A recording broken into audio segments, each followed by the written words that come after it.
नमस्कार दोस्तों, हिंदी साहित्य चैनल में आपका हार्दिक स्वागत है। आज हम पढ़ने वाले हैं निबंध को आगे बढ़ाते हुए हजारी प्रसाद द्विवेदी की प्रमुख निबंध नाखून क्यों बढ़ते हैं। नाखून क्यों बढ़ते हैं, ये निबंध मुख्यतः कल्पलता में संकलित है, जिसका प्रकाशन 1951 में होता है और इसमें कुल 20 निबंधों का संकलन है। 20 निबंधों का संकलन इसमें है और इस निबंध का मुख्य उद्देश्य यह दिखाता है कि नाखून का बढ़ना पशुता की निशानी है।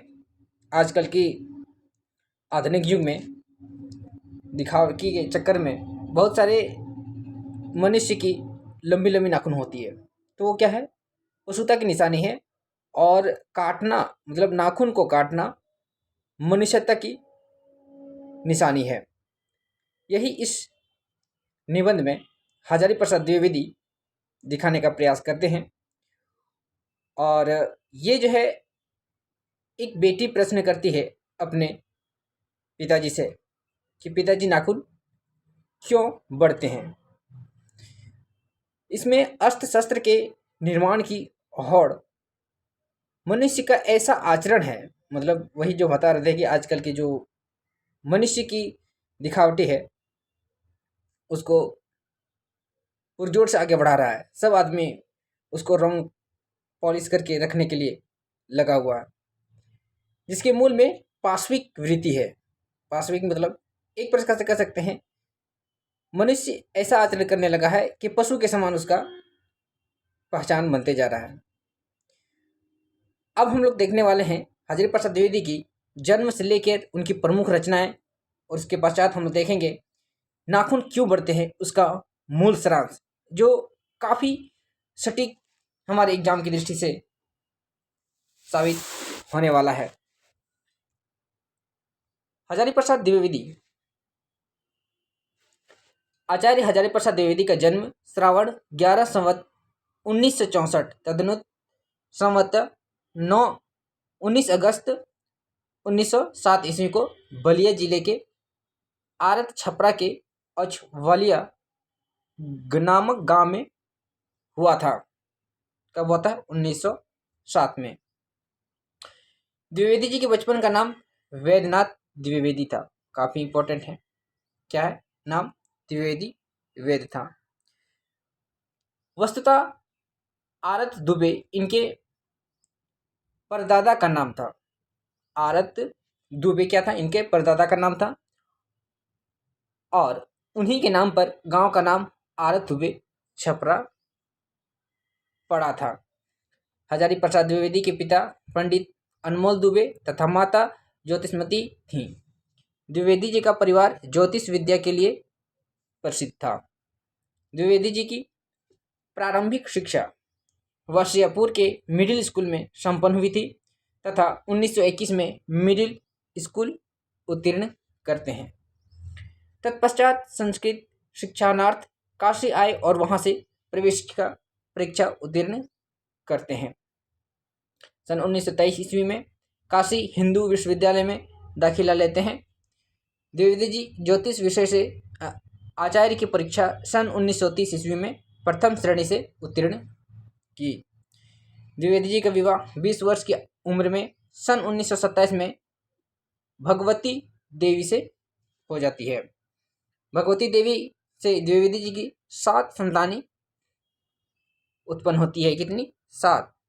द्विवेदी जी की 8 नवंबर 1930 ईस्वी में गुरुदेव रविंद्रनाथ टैगोर के शांति निकेतन में अध्यापक के रूप में नियुक्त हुए। 1930 ईस्वी में, है ना, किसके?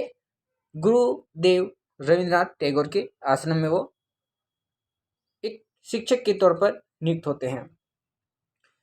द्विवेदी जी का सन 1930 से 1950 तक की शांति निकेतन में हिंदी विभाग के अध्यक्ष पद पर रहते हैं।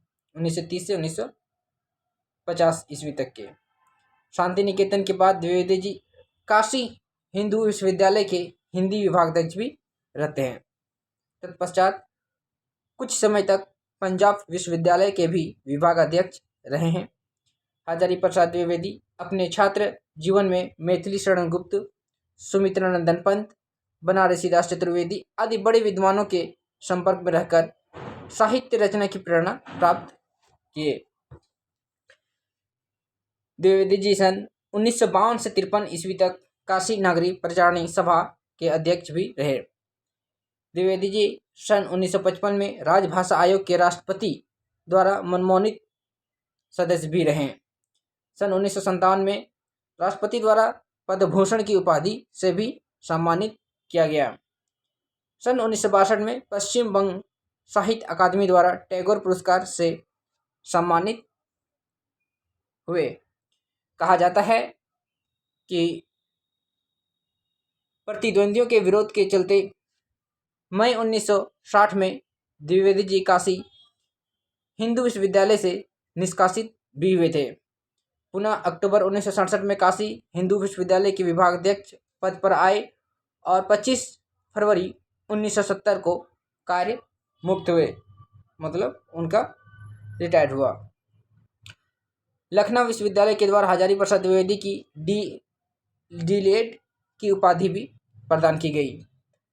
आचार्य हजारी प्रसाद द्विवेदी को सन 1973 ईस्वी में उनके निबंध संग्रह आलोक पर्व, कब 1973 में, अब आता है मोस्ट इंपॉर्टेंट हम लोग का एग्जाम की दृष्टि से, आलोक पर्व पर साहित्य अकादमी पुरस्कार मिला। कब मिला?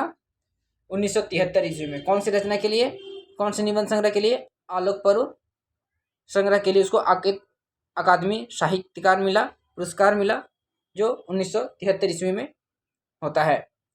हजारी प्रसाद द्विवेदी के गद्य में विचारों की तेजस्विता, कथन का लालित्य और बंद की शास्त्रीयता का संगम होने के कारण कबीर, तुलसी और टैगोर इनके यहाँ एक साथ एकाकार हो गए, मतलब उनके समर्थन में रहे।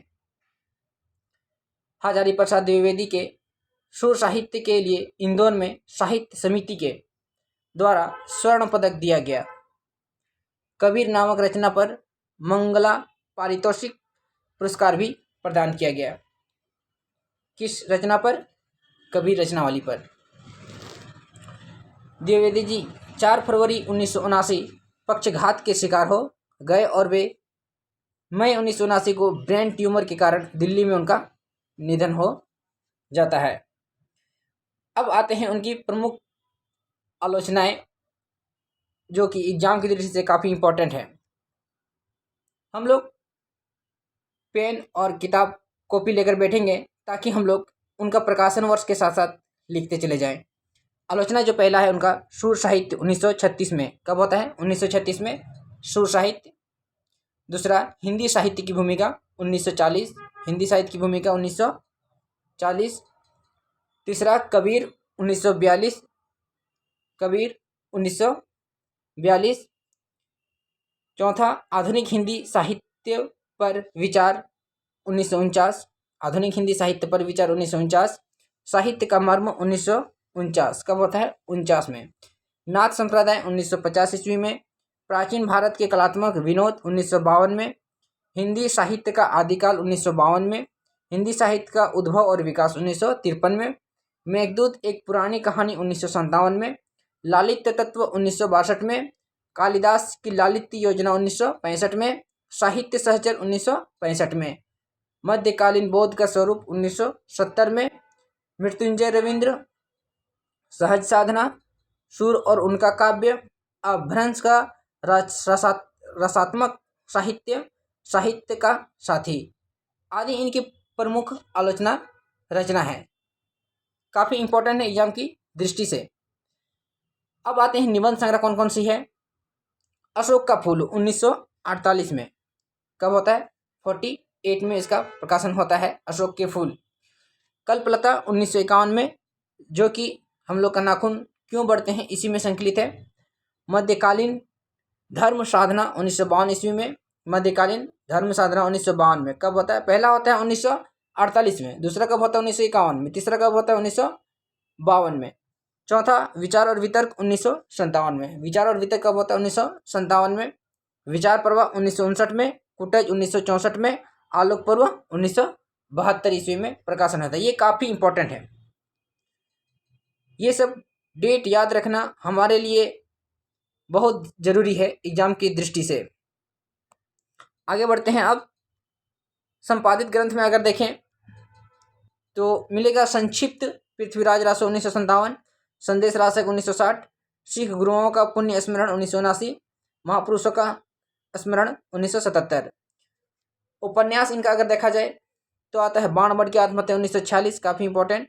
चारु चंद्रलेख 1963, पुनर्वा 1973 ईस्वी में, आनंद दास का पोथा 1976 ईस्वी में, काफ़ी इंपॉर्टेंट है। अगस्त 1981 में आचार्य हजारी प्रसाद द्विवेदी की उपलब्ध संपूर्ण रचनाओं का संकलन 11 खंडों में हजारी प्रसाद द्विवेदी ग्रंथवाली नाम से राजकमल प्रकाशन से प्रकाशित हुआ। कितने खंडों में? 11 खंडों में। किस नाम से? हजारी प्रसाद द्विवेदी ग्रंथवाली नाम से। उपयुक्त प्रथम संस्करण मात्र 2 वर्ष में ही समाप्त हो जाने से पुनः संशोधित कर 1998 ईस्वी में इसको फिर से प्रकाशित किया जाता है। आचार्य हजारी प्रसाद द्विवेदी पर आधारित कुछ महत्वपूर्ण आलोचनात्मक पुस्तक हैं। कहता है साहित्यकार और चिंतक और आचार्य हजारी प्रसाद द्विवेदी डॉक्टर राममूर्ति त्रिपाठी। हजारी प्रसाद द्विवेदी विश्वनाथ प्रसाद तिवारी। हजारी प्रसाद द्विवेदी समग्र पुनर्वलोकन चौथी राम यादव। आचार्य हजारी प्रसाद द्विवेदी की जय यात्रा नामवर सिंह जो इनके द्वारा लिखा गया है ना। हजारी प्रसाद द्विवेदी व्यक्तित्व और कृतित्व किसने लिखा? व्यास मणि त्रिपाठी ने। शांति निकेतन से शिवालिक संपादक कौन है? शिव प्रसाद सिंह। दूसरी परंपरा की खोज डॉक्टर नामवर सिंह, काफी इंपॉर्टेंट है। आचार्य हजारी प्रसाद द्विवेदी का उपन्यास आनंद दास का पोथा पहले अथ रेकब आख्यान नाम से प्रकाशित हुआ था, काफी इंपॉर्टेंट है। इसका प्रकाशन 1976 ईस्वी में होता है। और क्या नाम पहले था इसका? अथ रेकब आख्यान नाम से पहले इसका प्रकाशन होता है, जो कि एग्जाम की दृष्टि से काफी महत्वपूर्ण है। द्विवेदी जी का निबंध साहित्य और सहचर बाद में साहित्य का साथी नाम से प्रकाशित होता है। ये सब क्वेश्चन बिल्कुल पूछा जा सकता है कि पूछा जा सकता है निम्नलिखित में से हजारी प्रसाद द्विवेदी के विषय में कौन सा कथन असत्य है या कौन सा कथन सत्य है ना। तो इसी को आगे पीछे करके क्वेश्चन पूछा जा सकता है, क्या ये इसी का नाम पहले था या नहीं था, है ना। तो इसलिए काफी ध्यान से हम लोग को नोट डाउन करते हुए चलना है। द्विवेदी जी के निबंधों में भारतीय संस्कृति, इतिहास और ज्योतिष, विविध धर्म संप्रदाय आदि विषय प्रमुखता से आए हैं। द्विवेदी जी के निबंधों का सामान्य तौर पर 2 वर्गों में बांटा जा सकता है। कितने? 2 वर्गों में, विचारात्मक और आलोचनात्मक। विचारात्मक और आलोचनात्मक दृष्टि से इसको रखा जा सकता है। विचारात्मक श्रेणी के निबंधों में दार्शनिक और सामाजिक जीवन संबंधी तत्वों का भी प्रधानता इसमें दिखाया गया है। आलोचनात्मक श्रेणी के निबंधों में साहित्य के विभिन्न अंगों का शास्त्रीय विवेचन तथा साहित्य कृतियों पर आलोचनात्मक दृष्टि की प्रधानता इसमें दिखाई देती है। हजारी प्रसाद द्विवेदी जी की भाषा विशुद्ध खड़ी बोली है। देखिए काफी इंपॉर्टेंट है। क्या है? विशुद्ध खड़ी बोली है। इस भाषा में प्रांजल व्यवहारिकता के साथ संस्कृतनिष्ठ शास्त्रीय भाषा का भी इसमें प्रयोग हुआ है। द्विवेदी जी की निबंधों में शैली के विविध रूप मिलते हैं, मतलब कैसे कौन से शैली का अपनाया। यथा जैसे गणवेशात्मक शैली, वर्णात्मक, व्यंग्यात्मक, व्यास शैली आदि, है ना। वर्णात्मक समझ रहे हैं ना, ये वर्णन के आधार पर। व्यंग मतलब व्यंग्यात्मक, जैसे अभी नाखून क्यों बढ़ते हैं तो इस पर का ये व्यंग करते हैं मनुष्य पर। आचार्य हजारी प्रसाद द्विवेदी के साहित्य में विराट मानवतावाद के दर्शन भी दिखाई देते हैं। विराट मानवतावाद मतलब मनुष्य को सही रास्ता दिखाने या फिर एक साहित्य को एक सही मार्गदर्शक करने में इनकी प्रमुख रचनाएं देखने को मिलती है। अब हम लोग आते हैं प्रमुख टॉपिक पर, नाखून क्यों बढ़ते हैं निबंध से, जो काफी इंपॉर्टेंट है। डॉक्टर हजारी प्रसाद द्विवेदी रचित नाखून क्यों बढ़ते हैं निबंध उनके कल्पलता 1951 से लिया गया है, ये सब हमको पता है। कल्पलता निबंध संग्रह में कुल 20 निबंध संकलित हैं, जो ऊपरी भी हम लोग बात कर चुके थे। इसमें आम फिर बौरा गए और नाखून क्यों बढ़ते हैं अति महत्वपूर्ण है। कौन है? आम, अति बौरा गए और नाखून क्यों बढ़ते हैं। नाखून क्यों बढ़ते हैं निबंध एक ललित निबंध है। क्या है? एक ललित निबंध है जिसमें द्विवेदी जी की मानवतावादी दृष्टिकोण उभरकर सामने आता है। इस निबंध में भारतीयता, उसकी महत्ता, सामाजिक व्यवस्था, राजनीतिक चिंतन, भाषा ज्ञान, रहन सहन, सांस्कृतिक उत्थान, राष्ट्रीयता की सभ्यता, संस्कृति आदि पहलुओं पर विचार किया गया है। किसमें? इसी में, है ना, नाखून क्यों बढ़ते हैं। इस निबंध में द्वितीय विश्व युद्ध की भयावह परिणति, वैज्ञानिक उपलब्धियों का विकृत रूप हिरोशिमा और नागासाकी की जघन्य घटनाओं के रूप में भी प्रस्तुत किया गया है। वही, है ना, पहले मनुष्य हथियार के रूप में नाखून का प्रयोग करते थे, अब क्या करता है कि तोप बारूद का इस्तेमाल करते हैं, जैसे हिरोशिमा और नागासाकी की युद्ध में तुलना करके दिखाया गया है। वस्तुतः इस निबंध का विषय मानव संस्कृति के क्रमिक विकास और विज्ञान के आलोक में उत्तरोत्तर बढ़ती नरसंहार की गाथा है। वही, मतलब बढ़ते हुए युद्ध की स्थिति को चित्रित किया गया है। निबंध में नाखून क्यों बढ़ते हैं, यह सवाल लेखक से उनकी छोटी लड़की पूछती है ना। कौन पूछती है? छोटी लड़की पूछती है। वस्तुतः नाखून का बढ़ना हमारी पाशविकता का परिचायक है, पशुता का परिचायक है, और यही पाशविकता का हिंसक का प्रतीक है। और पशुता जैसे जैसे बढ़ेगी वो हिंसा हमारा बढ़ता चला जाएगा। आज भी नाखूनों का लगातार बढ़ने रहना लाखों वर्ष पूर्व नाखूनों दांतों पर निर्भर रहने वाले मनुष्य का घातक है, मतलब प्रतीक है, जो इन्हीं नाखून दांतों से अपनी हिंसा को अंजाम देते थे। कहने का मतलब है पहले जंगल में रहने वाले लोग अपने हथियार के रूप में नाखून और दांत का उपयोग करते थे। उसी को यहाँ पर उसको तुलना करके दिखाया गया है। निबंध में लेखक कहते हैं कि जिस तरह आज बच्चों का नाखून ना काटने के लिए डांट पड़ती है, मतलब आजकल की स्टाइलिश को बढ़ाने को दिखाने के लिए क्या करते हैं, नाखून बढ़ाना शुरू कर देते हैं। उसी तरह नाखून वर्ष पूर्व नाखून काटने या टूट जाने पर डांट पड़ी होगी। हजारी प्रसाद द्विवेदी ने नाखून को निर्लज अपराधी और बेहया की संज्ञा दी है। नाखून को निर्लज अपराधी कहा, इंपॉर्टेंट है, अपराधी और बेहया कहा है ना, अपराधी और बेहया की संज्ञा नाम से संबोधित किया गया है। निबंध में प्राणी विज्ञान के नाखून बढ़ाना मनुष्य की सहजात वृत्ति और नाखून को काटना मनुष्य की निशानी है। लेखक का विचार है कि बदलते परिवेश में मनुष्य अब नाखून नहीं चाहता है, किंतु प्रकृति उसे जिलाए जा रही है। लेखक मनुष्य के माध्यम से यह बताना चाहता है कि मनुष्य जितना विकास कर ले, लेकिन उसके भीतर की पशुता जब तक नहीं मरेगी तब तक वो विकसित नहीं कहलाएगी। कहने का मतलब है जिस प्रकार से आज आधुनिक युग में सब कुछ काम मशीनीकरण के द्वारा होता है और खुद को आधुनिकरण कहता है, लेकिन लेखक कहते हैं कि जब तक मनुष्य की पशुता उसके मन से नहीं जाएगी तब तक वो कभी भी विकसित या आधुनिकरण कभी नहीं कर सकते हैं। तब तक विध्वंस और विनाशक कदम बढ़ते रहेगा, जो संपूर्ण सृष्टि के लिए हानिकारक है। लेखक ने निबंध में बताया है कि मनुष्य द्वारा बार बार नाखून को काटना उसी पाशविकता को काटने का प्रतीक है। नाखून हमारी कुरूपता, असभ्य, बर्बरता, विकास में बाधकता का प्रतीक है। काफ़ी इंपॉर्टेंट है ये सब। पूछा जा सकता है निम्नलिखित में से कौन सा नाखून के प्रतीक के रूप में प्रयोग किया गया है या नहीं प्रतीक के रूप में प्रयोग किया गया है, ऐसा क्वेश्चन पूछा जा सकता है। निम्नलिखित में लेखक ने यह भी बताया है कि वत्स्यायन के काम सूत्र से काम चलता है कि 2000 वर्ष पूर्व भारतीय नाखूनों को साजते संवारते भी थे। उस समय नाखून की आकृति त्रिकोण, वर्तुलाकार, है ना। देखिए यहाँ पर नाखून उस समय किस किस आकार में रखी जाती थी उसको भी यहाँ पर ध्यान देने की बात है।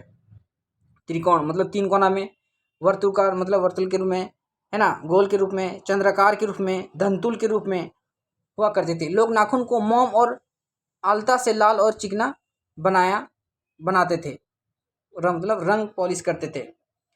लेखक कहते हैं कि उस समय गौड़ देश के लोग, काफ़ी इंपॉर्टेंट है, देखिए गौड़ देश के लोग बड़े बड़े नाखून पसंद करते थे। ये क्वेश्चन आया हुआ है ना। कौन सा कथन सत्य और असत्य में ये क्वेश्चन आया हुआ है कि गौड़ के लोग बड़े बड़े नाखून लोग पसंद करते थे, दक्षिण में रहने वाले लोग छोटे छोटे नाखून पसंद करते थे। तो दक्षिण के लोग क्या करते थे, छोटे छोटे, लेकिन गौड़ के लोग बड़े बड़े नाखून का प्रयोग करते थे, पसंद करते थे। निबंध में लेखक यह सवाल करता है कि आखिर मनुष्य किस ओर बढ़ रहा है, मनुष्यता की ओर या पशुता की ओर, है ना। ये कौन प्रश्न करता है? लेखक। अस्त्र शस्त्र की होड़ में लगा मानव वस्तुतः पशुता की ओर बढ़ रहा है। क्या है मतलब, लेखक को देखने से तो ऐसा लगता है कि मनुष्य कैसे बढ़ रहा है, पशुता की ओर बढ़ रहा है। निबंध में लेखक देश की आजादी के लिए लेखक दो शब्दों की मीमांसा करते हैं, एक इंडिपेंडेंस, दूसरा स्वतंत्रता, है ना। एक इंग्लिश में इंडिपेंडेंस, दूसरा स्वतंत्रता। लेखक इंडिपेंडेंस का अर्थ अधीनता या किसी के अधीन का अभाव बताया गया है। अधीन का अभाव का मतलब आप किसी के अंदर रहना, और स्वाधीनता का अर्थ अपने ही अधीन रहना। स्वाधीनता मतलब मेरे आगे पीछे कोई नहीं, हम खुद के मालिक हैं, हम किसी के अधीन नहीं रहेंगे। स्वाधीनता का अर्थ ये है। लेखक देश की आज़ादी के लिए स्वाधीनता शब्द के लिए प्रयोग कर देते हैं। क्या? स्वाधीनता शब्द के लिए प्रयोग करते हैं। देश की आज़ादी के लिए स्वतंत्रता शब्द नहीं पसंद करते हैं या इंडिपेंडेंट शब्द पसंद नहीं करते हैं लेखक, वो स्वाधीनता शब्द के लिए प्रयोग करते हैं। लेखक इस निबंध के एक प्रसंग में कहते हैं कि बंदरिया मनुष्य का आदर्श नहीं बन सकती, है ना। काफी इंपॉर्टेंट है। निबंध में बंदरिया एक पुरातन परंपरा के प्रतीक के रूप में आई है, जिसके बारे में स्वयं द्विवेदी जी कहते हैं, जो कुछ हमारा पुराना है, जो कुछ हमारा विशेष है, हमारी पहचान है, धरोहर है, उससे हम चिपटे रहें। पुराने का मोह सदैव हितकारी नहीं होता। ये काफ़ी इम्पोर्टेंट है। ये लाइन एग्जाम में पूछी गई है। ये किस निबंध से संकलित है? और इसका अर्थ है, कहता है कि क्या मरे हुए चीज को या फिर खराब हुई चीज को उसकी मोह माया से चिपटे रहना बेहतर है। देखिए यहाँ पर देता है कि मरे हुए बच्चों को गोद में लेकर जिस प्रकार बंदरियां घूमती रहती है, वह कभी हमारा आदर्श नहीं बन सकती।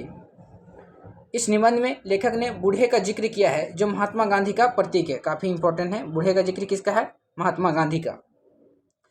लेखक ने इस निबंध में उन्नति के लिए दो शब्दों का प्रयोग किया है। कितने? दो शब्दों का। एक सफलता, दूसरा चरितार्थ।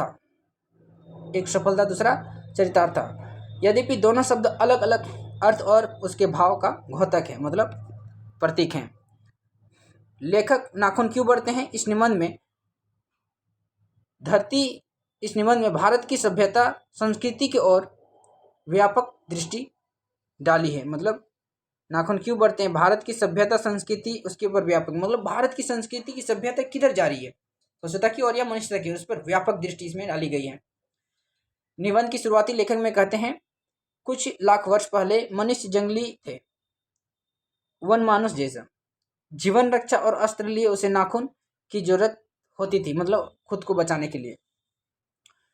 कुछ समय पश्चात पत्थर, ढीले और पेड़ की डालें अस्त्र के रूप में काम आने लगी, मतलब पत्थर को उसको औजार बनाने लगा, पेड़ को, डाली को उसका औजार बनाने लगा। लेखक इसके लिए रामचंद्र की वानरनी सेना का उदाहरण देते हैं, जिस प्रकार से पत्थर लोग ने उपयोग किया था। बाद में हड्डियों के भी हथियार बनने। इन हथियारों को सबसे मजबूत और ऐतिहासिक हथियार महर्षि दधीची के हड्डियों से बना वज्र, जो इंद्र के पास था। काफी इंपॉर्टेंट है, क्वेश्चन पूछा जा सकता है। मनुष्य और आगे बढ़ा था, धातु के हथियार बनाए गए, मतलब जैसे जैसे उसकी बुद्धिमती आगे बढ़ती गई, वैसे वैसे हथियार बदलना शुरू होता है। देव लोग भी मनुष्य की सहायता इसलिए लेते थे कि उनके पास लोहे के हथियार थे, मतलब अब लोहा का धीरे धीरे उसका हथियार बनाना शुरू किया। निबंध का अंत इस श्लेषात्मक और सकारात्मक वाक्य से होता है कि कम वक्त नाखून बढ़ते हैं तो बढ़ें, मनुष्य उसे बढ़ने नहीं देगा। ये उसका क्या कहता है, मूल सारांश है, कि जो लिखने का तात्पर्य है उसका मूल सारांश कहता है कि नाखून बढ़े तो बढ़े, कोई दिक्कत नहीं है, लेकिन मनुष्य उसको बढ़ने ना दे, ये हमारी प्राथमिकता रहेगी। इसका मुख्य मुख्य कथन अगर देख लें तो इसमें कहता है कि मनुष्य की मनुष्यता यही है कि वह सबके सुख दुख को सहानुभूति के साथ देखता है ना। मनुष्य अगर किसी का भावनाओं को नहीं समझता है, किसी के सहानुभूति के साथ उसको सुख दुख में साथ नहीं देता है, तो फिर वो मनुष्यता नहीं रह जाता है। एक बूढ़ा था, उसने कहा था बाहर नहीं भीतर की ओर देखो। क्या कहता है? बाहर नहीं भीतर की ओर देखो, हिंसा को मन से दूर करो, मिथ्या को हटाओ, क्रोध और द्वेष को दूर करो, प्रेम की बात सोचो। ये किसका है? बूढ़ा। बूढ़ा मतलब कौन? महात्मा गांधी का कथन है ना। काट दीजिए वे चुपचाप दंड स्वीकार कर लेंगे। कहता है काट दीजिए वे चुपचाप दंड स्वीकार कर लेंगे, पर निर्लज अपराधी की भांति वे छूटते ही सेंस पर हाजिर। मतलब काट दीजिए चुपचाप, दंड स्वीकार है मतलब हम किसी की गुलामी करें ये हमको पसंद नहीं है, काट दीजिए चुपचाप हमको स्वीकार है। मनुष्य की पूंछ की तरह उसको नाखून भी एक दिन झड़ जाएंगे। मनुष्य के नाखून की ओर देखता हूँ तो मैं कभी कभी निराश हो जाता हूँ। मनुष्य की पशुता को जितनी बार भी काट दो वह मरता नहीं है, वो इस चीज को वो जानती है। पशु बनकर वह आगे नहीं बढ़ सकता। अस्त्र बढ़ाने की प्रवृत्ति मनुष्यता की विरोधनी है। मनुष्य किस ओर बढ़ रहा है, पशुता की ओर या मनुष्यता की ओर? इसका मुख्य प्रश्न है। कमबख्त नाखून बढ़ते हैं तो बढ़ें, मनुष्य उसे बढ़ने नहीं देगा। ये इसका मूल सारांश है, निचोड़ जिसको कहते हैं 100 बातों का एक बात। ये काफ़ी इम्पोर्टेंट है एग्जाम की दृष्टि से। तो ये था दोस्तों आज का हम लोग का चैप्टर। मिलेंगे हम लोग जल्द ही एक नए निबंध के साथ, तब तक के लिए धन्यवाद।